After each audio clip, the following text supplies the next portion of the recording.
It's very easy to deliver when things are very linear, but when there's some curveballs thrown your way, do you have any desire to navigate those? Always understanding that you have to be open to, varying terrain, and you want to stay the course for what is right. It's not just a person that can handle change, it's do they lean into it with positivity? Lift your head up a bit and think about sharing that knowledge to say, if I'm having this problem, maybe my colleagues might be having the same problems. And what you first have to do is to say, as a talent acquisition professional, you hire great talent. TA is the key to the ignition. None of the business objectives can happen if we don't hire amazing talent. Hello, Carla. Welcome to Hiring on All Cylinders. How are you? I'm great. How are you? I'm awesome, thank you. And even better, knowing we're going to get a chance to talk about something really exciting. So I guess let's jump straight in. We were talking earlier, and traditionally companies look at two main areas when they're assessing candidates and thinking about building teams, and that's IQ and EQ. But I know that you feel really strongly about something else, and that's AQ. So I guess could we start by you talking to us a bit more about what AQ is and why you think and feel it's so important?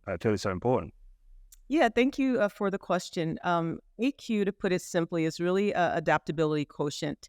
It's the ability for someone to successfully navigate change and still deliver at a high level. And you mentioned, why is it important? If you think about all the twists and turns that we've seen across tech, across the economy overall, our ability to navigate change is really the only thing that we can lean on in those types of moments to ensure that we stay the course and achieve our company objectives. So hiring people that naturally have that ability is really more important in times like this. And do you think that this is an area that companies have neglected or generally has been neglected in the kind of interview and assessment process? And why do you think it hasn't been given as much significance as you think it deserves? I think overall, just the profiles that companies have hired, I think, have evolved over time. So as we all know, talent strategy is fluid. And I think that there was a time where people really over-indexed on the technical skills, certifications, things like that. Then it moved to, creating more inclusive environments, so people that understood, what it took to successfully lead a team and to navigate the workspace. So EQ, became a quite high topic. And so I think, naturally the business and the needs of any company and the world tends to shape what you need to do. And so I think that companies were doing the right thing for the task at hand. But obviously, we have to evolve. And so I think AQ was born of that. And if you, was that inspired by a certain event or a certain company or manager or someone you worked with that you saw assessing for this? Or how did that come about as something you really pinpoint as being something to focus on? It's really interesting. Though I didn't really think about, the phrase or the title at the time, I would say that I first realized it's important back in my days in the Air Force. I used to assist with aerospace control. And so you would get planes off doing training missions and things were very calm and normal. And, once you got them in the air, you were sort of sitting back. But an engine could go out or something, or there was an in-flight emergency. And all of a sudden you had to quickly jump into action and find the quickest, safest path to get that aircraft landed. And so for me, I think unknowingly, I was realizing how important of a skill that was, because those who, cracked under the pressure or weren't calm, if you can't adapt to the task at hand and still achieve the objective, it's a real problem. And so little did I know that the experience I got way back when would be so relevant for me now, many years removed, being in TA. That's so cool. And there is that analogy of building a company, and specifically a high growth tech company is like building a plane or flying a plane whilst you're building it. Is that the phrase? Yes. Which is pretty apt in this situation. And I guess so. How do you go about searching for this ability or behavioral kind of set of traits? What methods have you found successful in your organization? I think it is, technical expertise, people understanding the workflow of recruiting, the various components, understanding what great looks like. Those are core things that you will always need. But it is really, number one, understanding if people even desire to be in an ever-changing environment. It's very easy to deliver when things are very linear. You need to go from point A to point B, but when there's some curveballs thrown your way, do you have any desire to navigate those? And so as I'm thinking about talent, I'm thinking about people who really lean into that because they see sort of these twists and turns that we go through as learning opportunities. Inevitably, when you are solving a very complex problem that you didn't know would come, when you're in it, it does not feel great. But when you successfully solve it, it's the best feeling in the world. And so you really want to just talk to people and just find out, what are your thoughts on change? And then, how have you grown through change? Give me examples of when you started down a path and something pivoted, sort of what was the scenario? And most importantly, how did you feel when that change was happening? And then how did you positively let that fuel you to continue to be successful? Because the thing with AQ to me is it's not just a person that can handle change, it's do they lean into it with positivity? Not sort of kicking and screaming. Do they realize I will be better once I navigate this? That to me is the biggest thing. Yeah, that's because I think there's something that happens quite a lot where people are looking to transition from maybe larger, more slow-paced companies and come into startups or high-growth tech, and it's not necessarily a skill-based issue like you just said, or they think that they would enjoy it, but actually being in it and the emotions you feel when things are changing constantly can be quite difficult for some people and it feel quite overwhelming. How do you I guess test for that? Is that really about searching for, like you just said, like prior historic examples of when they've been in those situations? And how would you test for it if they were coming in from maybe a totally different environment? Would you look at kind of stuff that's happened in their life maybe that isn't work related? Would that suffice? I think that that's relevant. I think, obviously, behind every successful talent acquisition professional, there's a person with a life and story. And I do think that, and I know in my own life, a lot of my work success is because of some of the things that I've conquered in my personal life. And so that certainly is relevant. But I think it's really, does a person possess a growth mindset? Are they rigid in their thinking? As an example, as a leader, on a Monday, I can have what I think is the best idea that I've socialized with all of the right people. And it was based on that set of data points that we gathered. It was the best thing to do. But there could be a decision that was made someplace that completely made what we all aligned on now the right thing. A person with AQ, and so be it an IC or a manager, always wants to think about like, what is the best thing for that particular company? And now that you've gotten new data, the solution may need to be different. And so in some cases, are you going to allow maybe ego to, because you've put in so many man hours or hours of work on something to push it through just to say, yep, we achieved what we said we do? Or B, can you operate with humility and say, actually, now that the ecosystem has changed, what we thought we wanted to do is no longer the right decision and we need to pivot. That is kind of what I mean. It is always understanding that you have to be open to, varying terrain, and you want to stay the course for what is right. What is the right decision, not who owns the decision, not to show that you completed something, because ultimately your company's going to be better if you are doing what is actually best when all the data points come in. And sometimes those data points will change. The set of facts changes daily sometimes. And so I think you have to work with people who understand that. And so it's very important that you have people that have a high business acumen. And if they don't already have one, do they desire to understand that? Do they proactively want to understand how their portion of work fits into the big picture? Because if they do, then when a decision is made that may have a codependent or a tangential impact on them, they're better able to process the change and the why. Oftentimes, if people just, some can reduce it to say, well, wait a minute, but we were supposed to do this. You said on Monday we do this. People that tend to sort of lift out of that and understand the big picture and the strategy, and then like the codependencies and the other factors that really drive our work, they tend to operate with a bit more enthusiasm because, they take it less personally, because a lot of, business decisions they're not they're not personal at all. And so that's what I mean. It's just understanding more. Therefore, when change comes, you have already set your mind. You're like, this is business. Things will change all the time. It's a very normal thing. And I want us to be successful. Therefore, I'm going to be pliable and sort of do what it takes and adopt or, adopt a mentality that I think is helpful. And most importantly, adapt what I'm doing to meet those like ever-changing demands. Talentful provides flexible recruiting solutions to the world's most ambitious companies. Are you thinking about ways to add flexibility to your talent function? With recent market volatility and hiring set to return to growth mode in the near future, there's never been a better time to choose the right partner to help you scale. Talentful's embedded sourcing, recruiting, coordination, and talent advisory services have been trusted by the world's leading brands.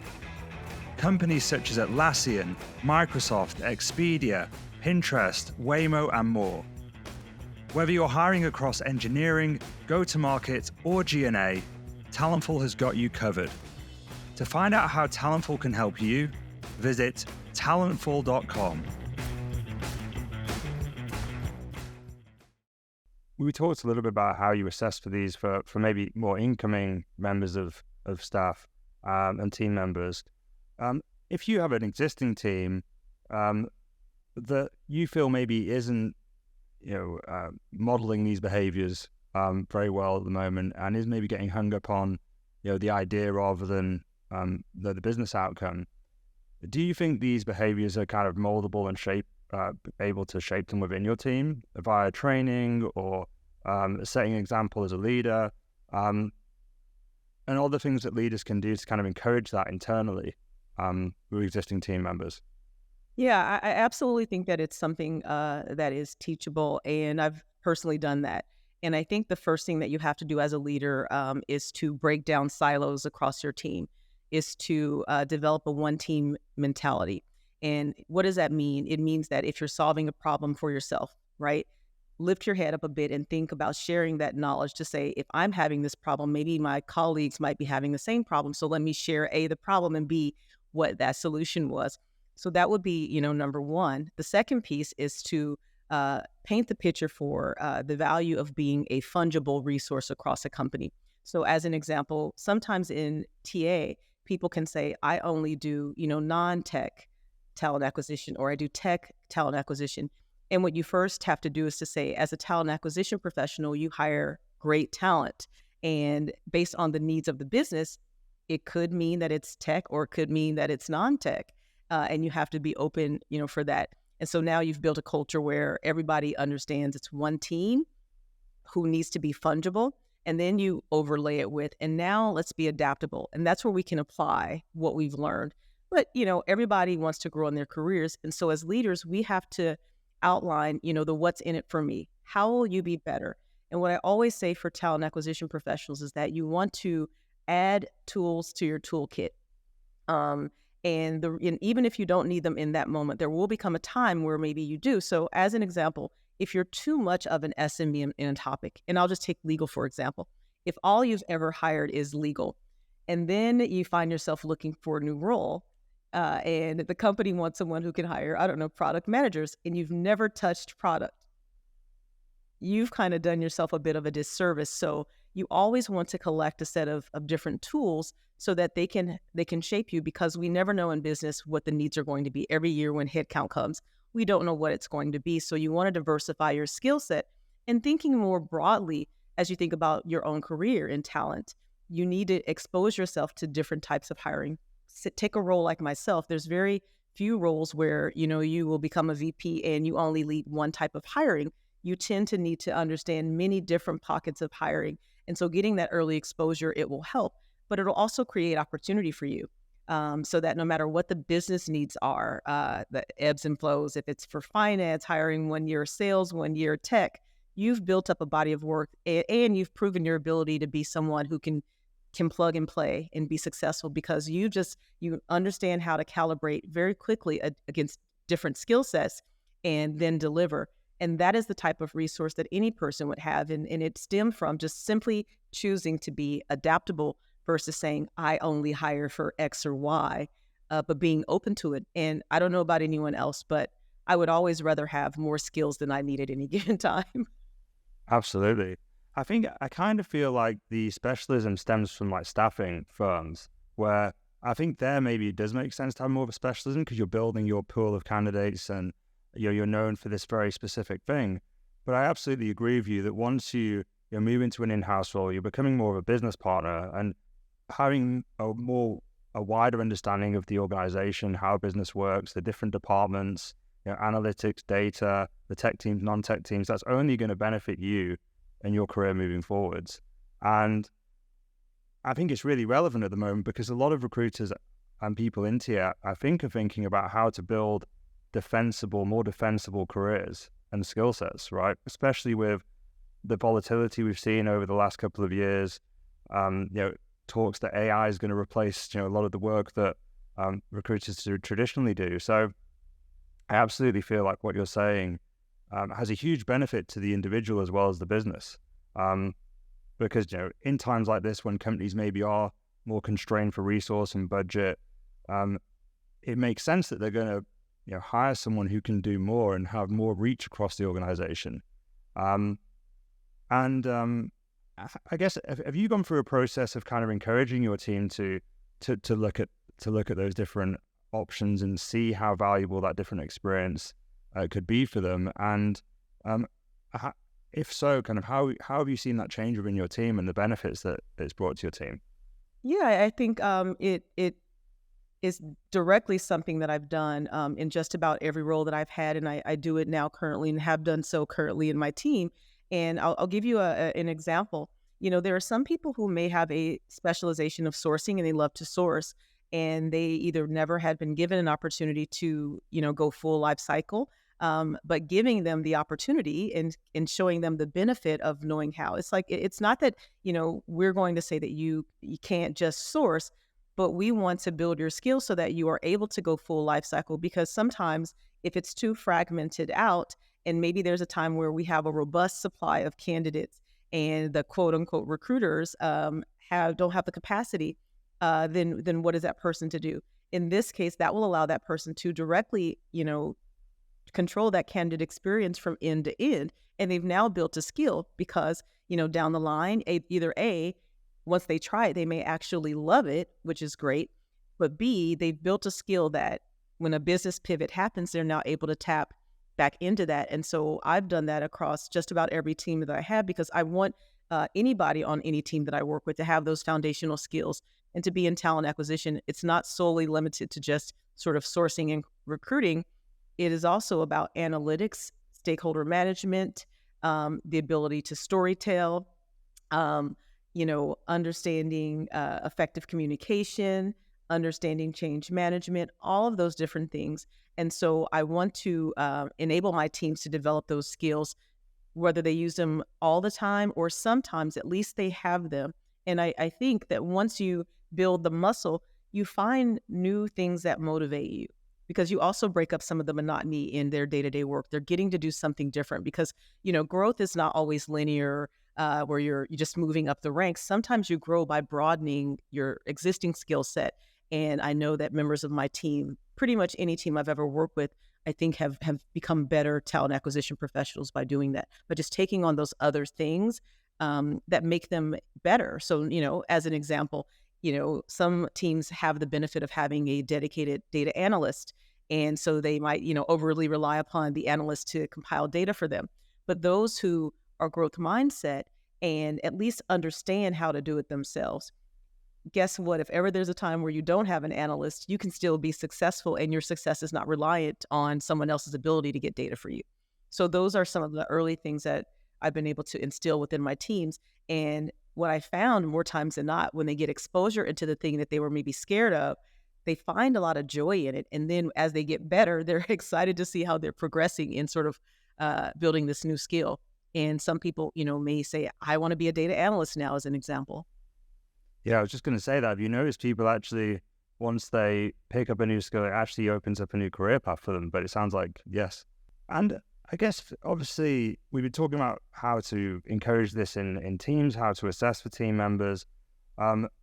But, some might say you have one of the coolest jobs in TA working for Reddit. And how have you used it, and how could other leaders use it when looking to build their careers, and kind of take action on this adaptivity quotient?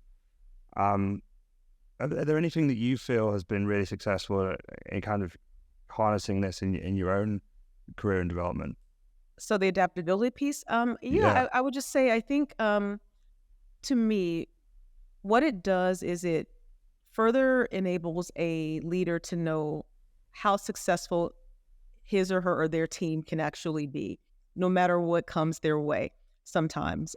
So if you think about this, if you hire it from the very beginning and you're looking at least for those attributes, either people who already have that attribute or people who desire to build that, you're fortifying your team in so that your team will be able to deliver, in those moments that matter. And you won't have any sort of pockets of resistance because, sometimes, things change that we don't always have direct control over. But if you have a set of people who just, want to win, they want to learn, they understand that challenges create opportunities, and they want to skill build, and they win or lose as one team. If you do that, then I think you will have just a better team. And you can, like, when you think about what can my team achieve, if you have to do forecasting, you're able to make a better prediction of what your team's capabilities are versus trying something new and they're never sort of battle tested. In this case, if you hire to this profile, you're all at the top of the funnel. You're already positioning yourself to have a better ability to navigate successfully change as it comes. And so it's just something that for me has always been the case. And I don't disagree that people can have, specializations, but I think of it as every person should at least at minimum be able to have a primary and then a secondary skill. And that's what I mean. Now, in some cases, people end up taking on tertiary skills and, down the line, many other things. But I do think that is just, that's just great. So that way, maybe you need to reallocate bandwidth based on some changes. There's leaves that come up. There's an unexpected resignation, what have you. You don't have these single points of failure throughout your organizations. And I know this is maybe like $1 million question here, but is there a way of kind of measuring how adaptable your team is or how adaptable the person is? In terms of, if a leader's saying, well, okay, we're doing a really great job at being adaptable or we're not, is there a way that you can kind of quantify that? Yeah, I think you can look at, one of the easy ways I think is, I mentioned that talent acquisition strategy is fluid and your team composition, sort of the profiles that you hire, your org design. So in many cases, your org design can evolve. And what you find is in many cases, you won't need as much sort of staff augmentation in some cases because you're hiring previously to fill skill gaps. But what you're realizing is that you're actually all proactively avoiding points of failure and building competencies within your team. So that way, when you do need to augment in some way, you're truly left for those one-off things that you may need, or if there's just a surge in volume. But in many cases, you are able to optimize the performance of people on your teams. So you don't need to, overhire to do so. That would be one of the number one indicators. And I've seen a lot of success in doing that and people have more joy in their work and you break down the silos within your team and people learn from one another. So, it enhances your ability to cross-pollinate who does the hiring. And you have, so if let's assume someone who is a really relied upon proven performer in, I don't know, product hiring, and they're going on a long leave or vacation, their hiring partners aren't, overly concerned because they have trust in your organization. They understand the way that you work.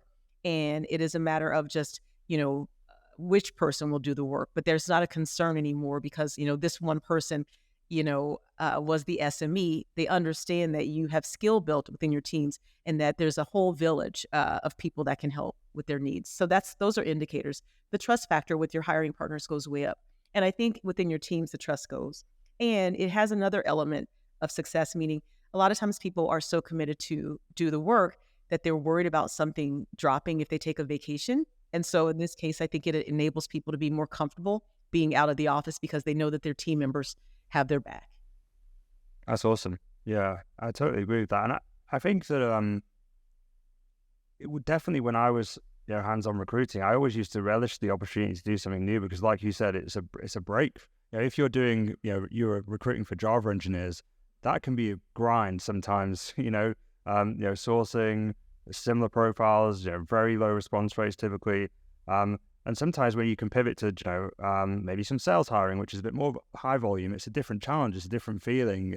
It kind of breaks up that monotony, as well as all the other great benefits that you have mentioned. Which, so I think that this is really relevant for the time, and I think a lot of talent leaders should be looking at this, because I know that everyone right now is really assessing how they build talent functions of the future. It's on every talent leader's minds, I think, at the moment. Because I feel people are realizing the way it's being done traditionally just isn't that sustainable. And I think that this is definitely a step towards having a more sustainable talent function, which is really awesome. So one question before we wrap things up, Carla, is what are you most excited about when we're thinking about the future of talent acquisition? Honestly, what I'm most excited about, I am super passionate about investing in our future leaders. And I think, so exposing them to things like this early in their career. I know that by the time they reach their, tenure to get around, my years of experience, I want to position them to be way better than I am. By building these sort of growth mindset teams who work as one team, who wants to share knowledge, who wants to invest in one another, who is unafraid of challenge, who understands and has a high degree to achieve business acumen, who understands why decisions are made and who forge amazing partnerships early. I'm excited to sort of see all the folks as they grow in their careers and ultimately end up in roles like mine, all the amazing work that they will do.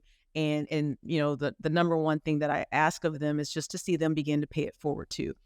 Share the knowledge. That's half the thing in our field is how do you share what you know to make someone else better? And it has a world impact. If you think about this, for me, I work in, a tech company, and for others that work in, other areas, TA is the key to the ignition. None of the business objectives can happen if we don't hire amazing talent, and never losing sight of that. And so us creating future leaders that can keep that going, we enable economies, people to build amazing products. And so that's what I'm most excited about. Awesome. I think that might be my favorite answer yet, Carlos. That was awesome. I feel inspired. So is there anywhere people can kind of find you outside of this podcast? Yes, they are welcome to look me up, follow me, connect with me on LinkedIn. My LinkedIn is just Carla H. McIntosh. So I welcome dialogue, and if I can be helpful, I always want to make myself available. Awesome. Well, really great speaking to you, Carla. See you very soon. Great. Thank you. Bye.